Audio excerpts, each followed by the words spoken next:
Telangana CM Revanth Reddy గారు మరోసారి ఢిల్లీలో గెలిచినట్టు తెలుస్తోంది. సో అయితే ఇది కాస్త బీఆర్ఎస్ కి పెద్ద షాక్ అంటున్నారు రాజకీయ విశ్లేషకులు. ఏంటి ఈ వార్త ఒకసారి డీటెయిల్ గా తెలుసుకుందాం. ప్రస్తుతం స్టూడియోలో జర్నలిస్ట్ శేషరావు గారు ఉన్నారు, వెల్కమ్ చెప్దాం. Hello sir. Hello sir, Revanth Reddy గారు ఢిల్లీలో గెలవటం ఏంటి, బీఆర్ఎస్ కి షాక్ ఏంటి? ఖచ్చితంగా ఢిల్లీలో ఖచ్చితంగా గెలిచాడు అని చెప్పొచ్చు. ఎందుకంటే సుప్రీంకోర్టులో ఒక అత్యంత కీలకమైనటువంటి కేసుని తెలంగాణ ప్రభుత్వం గెలుచుకుంది. 102 ఎకరాలని స్వాధీనం చేసుకోబోతుంది. ఇప్పుడు నగరం నడిబొడ్డులో అభయారణ్యాన్ని క్రియేట్ చేయబోతుంది ఆ 102 ఎకరాల్లో. ఏంటి దీనికి సంబంధించినటువంటి అంశాలు అని అంటే, ఇది కొన్ని దశాబ్దాలుగా ప్రత్యేకించి బీఆర్ఎస్ పార్టీ లేదంటే టీఆర్ఎస్ పార్టీ అధికారంలోకి వచ్చినప్పుడు నుంచి కూడా ఈ 102 ఎకరాలని, ఈ అభయారణ్యంలో ఉన్నటువంటి 102 ఎకరాలని స్వాధీనం చేసుకోలేకపోయింది, గెలవలేకపోయింది. కారణం ఏంటంటే, మనం కోర్టులో ఓడిపోయాము అని అంటే దానికి సంబంధించినటువంటి ఆధారాలను ప్రొడ్యూస్ చేయలేకపోయామని అర్థం. సో 2021, 2022 వరకు కూడా రాష్ట్ర ప్రభుత్వం ఓడిపడుతూ వచ్చింది. ఈ కేసులో సుప్రీంకోర్టులో రేవంత్ రెడ్డి గారి ప్రభుత్వం, ప్రస్తుతం ఉన్నట్టు రేవంత్ రెడ్డి గారి ప్రభుత్వం గెలిచింది. దాదాపు 5,000 కోట్ల రూపాయల విలువైనటువంటి భూమిని కాపాడుకోగలిగారు రేవంత్ రెడ్డి గారు. హైడ్రా తోటి కొన్ని వేల కోట్ల విలువైనటువంటి భూముల్ని హైదరాబాద్ నడిబొడ్డులో కాపాడుకున్నాడు ఆయన. కానీ హైడ్రా అనే దాన్ని ఒక బూచిగా చూపించి ఆయన మీద వ్యతిరేకమైనటువంటి ప్రచారం బీఆర్ఎస్ పార్టీ చేసి కొంతవరకు సక్సెస్ కూడా అయ్యింది. కానీ వాటిని ఏం పట్టించుకోకుండా రేవంత్ రెడ్డి గారు తనదైనటువంటి పందాలో నేను ప్రజాపాలనని అందించాలి అనేటువంటి ఆలోచనతో ముందుకు వెళ్తున్నారు ఆయన. ఇదే అభిప్రాయం కాంగ్రెస్ పార్టీలో ఉంది. బీఆర్ఎస్ పార్టీలో మాత్రం ఆయన చేసినటువంటి నిర్ణయాలన్నీ తప్పు, ప్రజా వ్యతిరేకం అనేటువంటి భావన బీఆర్ఎస్ పార్టీకి ఉంది. ఎప్పుడెప్పుడు రేవంత్ రెడ్డి దిగిపోతారని చెప్పి ప్రజలు ఆలోచిస్తున్నారు అనేటువంటి ఆ భావన బీఆర్ఎస్ పార్టీలో బలంగా ఉంది. కేసీఆర్ని మళ్ళీ సీఎం చేయాలి అని ప్రజలు ఆతుర్తగా ఎదురు చూస్తున్నారు అనేటువంటి ఒక అభిప్రాయం బీఆర్ఎస్ పార్టీ వర్గాల్లో ఉంది.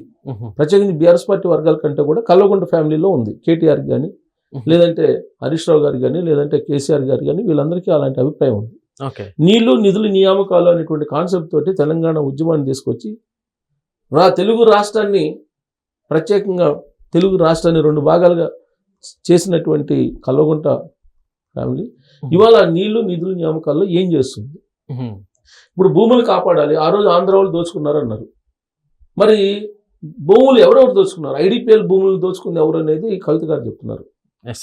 లేదంటే ఐడిపిఎల్ భూములతో పాటు తెలంగాణలో ఉన్నటువంటి భూముల్ని ఎవరెవరు ఎంత దోచుకున్నారు, ఫామ్ హౌస్ కట్టారని చెప్పి ఆవిడ చెప్తున్నారు. ఐడిపిఎల్ భూముల్ని ఎవరు దోచుకున్నారు అనేది కృష్ణారావు గారు చెప్తున్నారు, బీఆర్ఎస్ పార్టీ ఎమ్మెల్యే. మరి భూములు దోచుకుంది ఎవరు? తెలంగాణ సంపదను దోచుకుంది ఎవరు? ఆంధ్ర వాళ్ళ, లేదంటే తెలంగాణ సమాజంలో ఉండేటువంటి కొంతమంది దోచుకున్నారా అనేది ఇప్పుడు తెలంగాణ సమాజం ఆలోచిస్తుంది. ఈ ఆలోచనని, ఈ చర్చని విజయవంతంగా రేవంత్ రెడ్డి గారు తీసుకెళ్ళగలిగారు. దానికి బలం చేకూరేలాక తాజాగా వస్తున్నటువంటి విజయాలు తెలంగాణకి ఇది ఒక పెద్ద విజయం. 102 ఎకరాలు రంగారెడ్డి జిల్లా పరిధిలో ఇబ్రహీంపట్నం దగ్గర గుర్రంగూడ వద్ద 102 ఎకరాల భూమిని, అదే సాగర్ హైవే పక్కన ఎడవైపు, సాగర్ హైవే ఎడవైపు ఉంటుంది 102 ఎకరాలు. 102 ఎకరాల భూమిని కాపాడుకోగలిగారంటే కొన్ని దశాబ్దాలుగా ప్రైవేటు వ్యక్తుల చేతుల్లోకి వెళ్ళిపోయిన దాన్ని, మరి అది రేవంత్ రెడ్డి గారి విజయమే కదా. రేవంత్ రెడ్డి గారి ఆధ్వర్యంలో రాష్ట్ర ప్రభుత్వం సమర్పించినటువంటి డాక్యుమెంట్స్, లేదంటే రాష్ట్ర ప్రభుత్వం చేసినటువంటి ప్రయత్నం ఫలించినట్టే కదా. దీనికి సంబంధించి జిల్లా కోర్టులో కొంతమంది ప్రైవేట్ వ్యక్తులు ఆ 102 ఎకరాలు మావే అని చెప్పేసి కోర్టులో వేసి గెలిచారు. ఇదంతా ఎప్పటి నుంచి నడుస్తుంది? కొన్ని దశాబ్దాలు, దాదాపు 20 సంవత్సరాల నుంచి నడుస్తుంది. 20 సంవత్సరాల నుంచి నడుస్తుంది. 20 సంవత్సరాలు పైగా నడుస్తుంది. 20 సంవత్సరాలు పైగా నడుస్తుందంటే మరి అధికారంలోకి వచ్చిన బీఆర్ఎస్ పార్టీ, లేదంటే ఆ మొదటి భాగంలో ఉన్న టీఆర్ఎస్ పార్టీ ప్రభుత్వం ఏం చేస్తున్నట్టు? సార్, గతంలో ఇలాంటి యాక్షన్లు అసలు ఏమైనా ఉన్నాయంటారా? యాక్షన్స్ లేవు కాబట్టి ప్రభుత్వ భూములు ప్రైవేట్ వాళ్ళ చేతుల్లోకి వెళ్ళిపోయి. మియాపూర్ భూములు కుంభకోణం ఉంది, మియాపూర్ భూములు కుంభకోణం. తర్వాత నయీం ఎన్కౌంటర్ తర్వాత భూములు కుంభకోణం ఎలా జరిగింది? ఈడీ అటాచ్ చేసినటువంటి భూముల్నే హాంపట్ చేసేసారు కొంతమంది. కొన్ని వేల ఎకరాలు హైదరాబాద్లో మాయమైపోయింది. ఎలాంటి పర్మిషన్స్ లేకుండా మాదాపూర్ ఏరియాలో బిల్డింగ్స్ లేసినాయి, హైరైజ్ బిల్డింగ్స్. పర్మిషన్స్ ఇచ్చేశారు, కోర్టులో కేసులు ఉన్నాయి, అయినా కానీ పర్మిషన్స్ ఇచ్చేసారు, కట్టేసుకున్నారు, అయిపోయింది, అమ్మేశారు.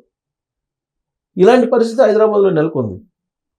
ఇప్పుడు భూములను కాపాడుతున్నారు, చెరువుల ఆక్రమణ నుంచి విముక్తి చేస్తున్నారు రేవంత్ రెడ్డి గారు. అవును. హైదరాబాద్లో ఉండేటువంటి చెరువులను ఒకసారి కనుక చూస్తే ఆ చెరువులని చూసినటువంటి వాళ్ళు రేవంత్ రెడ్డి గారిని ఒక్క మాట కూడా అనలేరు. చెరువుల్ని ఎంత అందంగా సుందరీకరిస్తున్నారో చూడొచ్చు.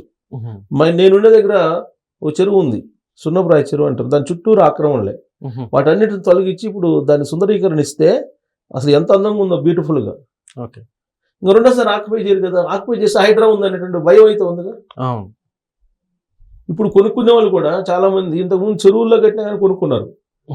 కొనుగోలు చేసే వాళ్ళు కూడా ఇప్పుడు దీనికి హైడ్రా ఇష్యూస్ ఉన్నాయని చెప్పి అడుగుతున్నారు, తెలుసుకుంటున్నారు. దాని మీద ఒక ప్రత్యేకమైనటువంటి లీగల్ ఒపీనియన్ తీసుకున్న తర్వాతనే కొనుగోలు చేసుకుంటున్నారు. కానీ అంతకుముందు చెరువులో వేసినా కొనుక్కున్నారు, రోడ్డు మీద వేసినా కొనుక్కున్నారు, కలవట్ల మీద కట్టినా కొనుక్కున్నారు, కాలువలకు అడ్డంగా బిల్డింగ్లు కట్టినా కొనుక్కున్నారు. సార్ దీనివల్ల చాలా మార్పు చేర్పులు జరిగినాయి కదా. జరిగాయి. ఇవన్నీ ఇప్పుడు జరగడం బట్టే ఇదంతా న్యాయం జరుగుతుంది. సార్ ఇక్కడ ఇప్పుడు 102 ఎకరాలు అంటే అసలు 102 ఎకరాలు అంటే అది అందుట్లో కూడా నగరం నడిబొడ్డిన ఔటర్ రింగ్ రోడ్ అవతలు కాదు, ఔటర్ రింగ్ రోడ్ అవతలే, సాగర్ హైవేకి పక్కన 102 ఎకరాలు. అది ఏమాత్రం కాంప్రమైజ్ అయితే ప్రభుత్వం, ప్రైవేట్ వ్యక్తులు కిక్ బ్యాక్స్ ఎంత ఇస్తారు? 5,000 కోట్ల ప్రాపర్టీకి కనీసం 1,000 కోట్లని ఇస్తారుగా కిక్ బ్యాక్స్. కనుక ఒకవేళ వీళ్ళు ఆశపెడితే, ప్రభుత్వం ఆశపెడితే. కానీ సామాన్య ప్రజలకు లేదంటే తెలంగాణ సంపదని, తెలంగాణ సమాజాన్ని కాపాడాలనే ఉద్దేశంతో ఈ ప్రభుత్వం ఉంది అనడానికి ఇది ఒక ఉదాహరణ అని చెప్పి అనుకోవాలి. ఓకే. సుప్రీంకోర్టులో గెలిచారు ప్రైవేట్ వ్యక్తులు, వాళ్ళు జిల్లా కోర్టులో గెలిచారు, హైకోర్టులో, తెలంగాణ హైకోర్టులో కూడా వాళ్ళు గెలుచుకున్నారు. ఎలా గెలుస్తారు? ప్రభుత్వం వైపు నుంచి బలమైనటువంటి వాదనలు వినిపిస్తే వాళ్ళు ఎలా గెలుస్తారు? ఆ తర్వాత సుప్రీంకోర్టుకి వేశారు కేసుని. సుప్రీంకోర్టుకి వేస్తే సుప్రీంకోర్టులో పెండింగ్ ఉంది. ఇప్పుడు సుప్రీంకోర్టులో బలమైనటువంటి వాదనలు ఇప్పుడున్నట్టు ప్రభుత్వం వినిపించింది. వినిపిస్తూ అసలు వాళ్ళు సమర్పించినటువంటి డాక్యుమెంట్స్ నకిలీవా ఒరిజినల్ అని టెస్ట్కి పంపిస్తే అవన్నీ నకిలీవని తెలియదు. ఓకే. అంటే దాదాపు 20 సంవత్సరాలు పైగా నకిలీ డాక్యుమెంట్లతోటి ప్రభుత్వాన్నే బదనాం చేసి ప్రభుత్వ భూముల్ని హ్యాండ్ ఓవర్ చేసుకోవాలని చెప్పి కొంతమంది ప్రైవేటు వ్యక్తులు ప్రయత్నం చేసి సక్సెస్ అయ్యారు ఇప్పుడు దాకా. ఓకే. ఎందుకు సక్సెస్ అయ్యారు? ప్రభుత్వం బలంగా లేదు కాబట్టి, బలమైనటువంటి వాదనలు వినిపించలేకపోయింది కాబట్టి, ఎక్కడో లోపం ఉంది కాబట్టి. ఆ లోపం లేదు కాబట్టి ఇప్పుడు తెలంగాణ ప్రభుత్వం గెలుచుకుని 102 ఎకరాలు 5,000 కోట్ల విలువైనటువంటి భూమిని స్వాధీనం చేసుకుంది. ఇది అభయారణ్యం, దాని పక్కనే అక్కడ అడవి ఉంది. ఓకే. ఈ అడవులకి ఈ భూముల్ని కలపబోతున్నారు, ఈ భూముల్ని అడవి కింద చేయబోతున్నారు, గ్రీనరీని పెంచబోతున్నారు. ఆ 102 ఎకరాల్లో గ్రీనరీని ఏర్పాటు చేసుకుని చెట్లు నాటడానికి, అటవీ సంపదను పెంచడానికి ఇప్పుడు దాన్ని నిర్ణయం తీసుకోబోతుంది తెలంగాణ ప్రభుత్వం. బహుశా రేపు మాపు ఆ 102 ఎకరాలని స్వాధీనం చేసుకునే అవకాశం ఉంది సర్వే చేసి. సుప్రీంకోర్టు ఆదేశాల మేరకు సుప్రీంకోర్టు ఇచ్చింది తెలంగాణ ప్రభుత్వాన్ని స్వాధీనం చేసుకోబోతున్నారు 102 ఎకరాలను.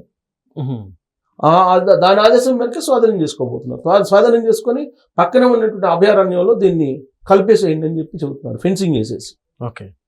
సో కాబట్టి ఇది ప్యూర్గా రేవంత్ రెడ్డి గారు గెలిచారు, మళ్ళీ గెలిచారు, తెలంగాణ సంపదను కాపాడేటువంటి ముఖ్యమంత్రి అనేటువంటి ఒక పేరు తెచ్చుకున్నాడని చెప్పి చెప్పొచ్చు. Okay. Okay sir, thank you.